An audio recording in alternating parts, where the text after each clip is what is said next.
ও দিদি ভাই তোমার জন্য একটা সারপ্রাইজ আছে। এই সারপ্রাইজ আমার দরকার নেই। এই সারপ্রাইজই তো তোমার দরকার।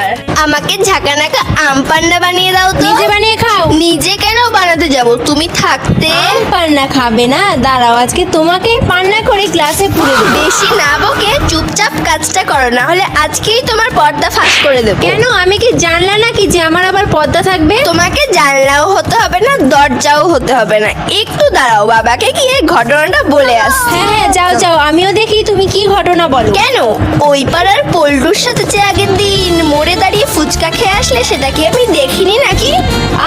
আমি? হ্যাঁ গো দিদি, তুমি। ধুর, তুমি ছোট মানুষ, কি দেখতে কি দেখেছো, এসব কথা বাদ দাও। আরে তোমার আম পান্না রেডি হয়ে গেছে। রেডি হয়ে গেছে যখন নিয়ে আসো, দেরি কিসে? আরে আরে, এই দেখো।